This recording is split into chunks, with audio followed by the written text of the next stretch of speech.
오늘은 시편 91편 1절에서 16절까지 말씀 묵상입니다. 지존자의 은밀한 곳에 거주하며 전능자의 그늘 아래 사는 자여, 나는 여호와를 향하여 말하기를 그는 나의 피난처요 나의 요새요 내가 의뢰하는 하나님이라 하리니, 이는 그가 너를 새 사냥꾼의 올무에서와 심한 전염병에서 건지실 것이미로다.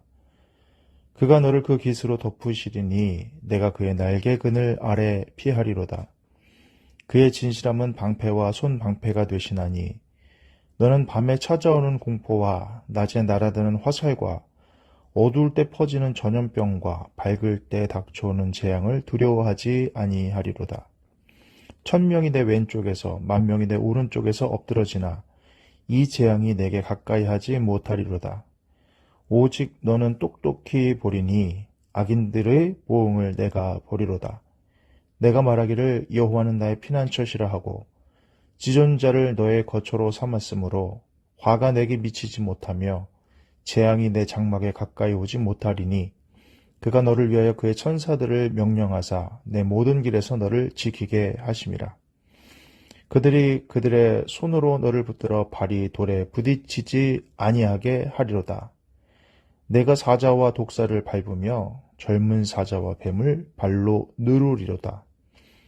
하나님이 이르시되 그가 나를 안즉 내가 그를 건지리라. 그가 내 이름을 안즉 내가 그를 높이리라. 그가 내게 간구하리니 내가 그에게 응답하리라. 그들이 환난 당할 때에 내가 그와 함께하여 그를 건지고 영화롭게 하리라. 내가 그를 장수하게 함으로 그를 만족하게 하며 나의 구원을 그에게 보이리라 하시도다. 아멘. 오늘 말씀 전능자의 그늘이라는 단어가 굉장히 유명한 단어인데요. 우리는 살다 보면 믿음을 가지고 있기 때문에 이 세상의 고난과 환난, 고통에서 벗어나기를 원하고 거기에서 보호받기를 원합니다. 그런 마음이 담겨져 있는 것이 오늘 시편의 전반부입니다. 전능자의 그늘 아래 지존자의 은밀한 곳에 사는 자여, 이렇게 시작합니다. 전능자의 그늘 아래 지존자의 은밀한 곳에 이렇게 거주하며 그늘 아래 사는 자는 하나님을 향하여 뭐라고 말합니까? 그는 나의 피난처요 요새요 내가 의뢰하는 하나님이라. 그가 새 사냥꾼의 올무에서와 심한 전염병에서 건지시고 그의 날개 그늘 아래 우리가 피할 수 있고, 그가 너를 그의 깃으로 덮으실 것인데 그의 진실함은 방패와 손방패가 되신다. 그래서 어떤 전염병과 재앙과 전쟁 같은 상황도 두려워하지 않고 1000명이 왼쪽에서 10,000명이 오른쪽에서 엎드려져도 이 재앙이 가까이 못한다. 이런 내용이 담겨져 있습니다. 피난처다. 그분은 너의 거처가 된다. 재앙이 내 장막 가까이 오지 못한다. 또 심지어는 11절, 12절 우리가 많이 보던 말씀이죠. 그가 너를 위하여 그의 천사들을 명령하사 내 모든 길에서 너를 지키게 하심이라. 그들이 그들의 손으로 너를 붙들어 발이 돌에 부딪히지 아니하게 하리로다. 예수님이 광야에서 시험당하실 때 사단이 예수님을 시험하면서 인용한 말씀입니다.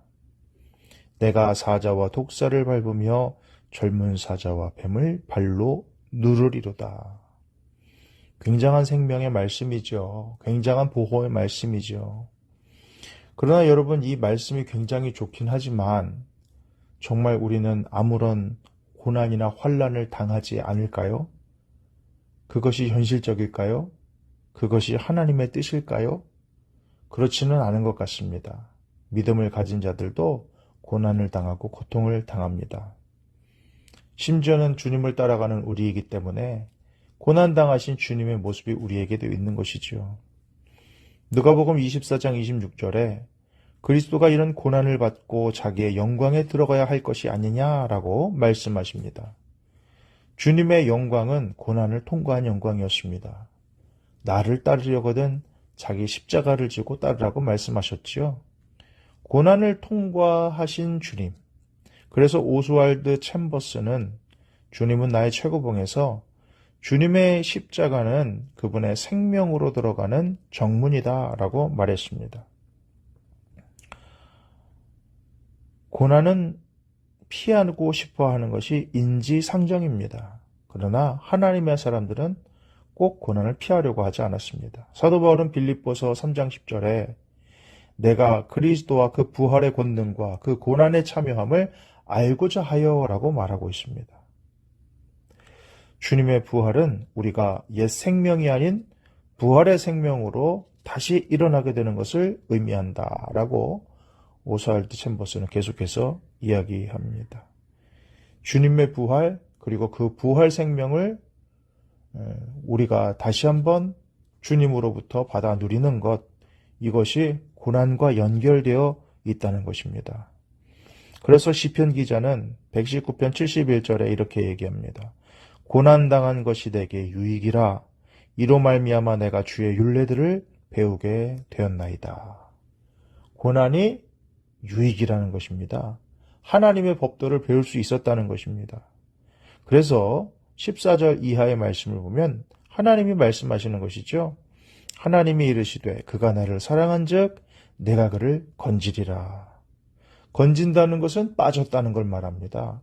고난의 상황이고 환난의 상황인데 하나님을 사랑하게 되니 하나님이 건져주시더라. 그러니까 하나님의 목표는 아무 문제 없는 게 아니라 고난을 통해서라도 하나님 사랑하기를 배우는 것입니다. 여러분 고난 가운데 계십니까? 답답한 가운데 계십니까? 하나님 사랑하기를 배우라. 그러면 하나님이 건져주신다. 두 번째로는 그가 내 이름을 안즉 내가 그를 높이리라. 낮아지셨습니까? 비참하십니까? 하나님이 높이실 방법은 하나님의 이름을 아는 거예요. 하나님을 알고 싶어야 되고 하나님을 알아야 됩니다. 그걸 하나님이 원하신다는 거죠. 마지막으로 그가 내게 간구하리니 내가 그에게 응답하리라. 하나님께서 원하시는 것은 이렇게 세 가지입니다. 우리가 하나님을 사랑하고 하나님의 이름을 알고 그리고 하나님께 간절히 구하는 그 자리에 나아갈 때 하나님이 건져주시고 높여주시고 응답해 주신다.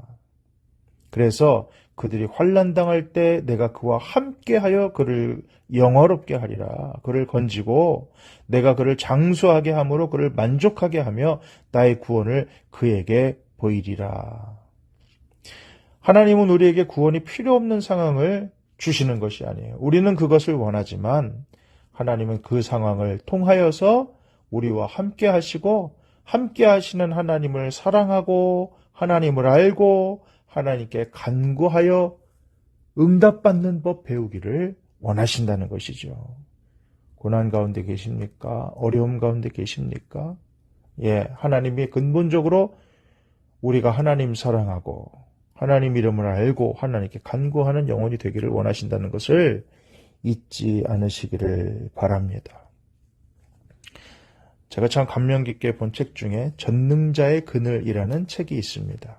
그 책은 짐 엘리엇이라는 선교사가 29세 때 자기 동료 4명과 함께 에콰도르의 아우카 부족에게 복음을 전하다가 순교를 당한 그 내용을 그 부인인 엘리자베스 엘리엇이 기록한 것입니다. 결혼한 지 3년 된 때였습니다. 신혼이나 마찬가지죠. 29살, 결혼한 지 3년, 그리고 제대로 복음도 못 전했습니다. 복음 전하려고 비행기 타고 들어갔다가 착륙했다가 순교당했습니다. 세상적으로 보면은 그게 무슨 순교인가 싶기도 하고 아주 세상의 눈으로 보면 비극 중에 비극이죠. 그러나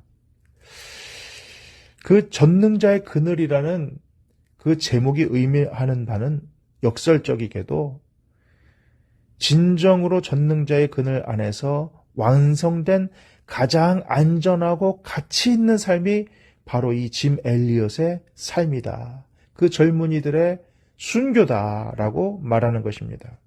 그 책에 보면 짐 엘리엇이 대학 때 일기장에 써놓은 글이 있는데요. 영원한 것을 얻기 위해 영원하지 못한 것을 버리는 자는 바보가 아니다. 영원한 것을 얻기 위해서 영원하지 못한 것을 버리는 자는 바보가 아니다.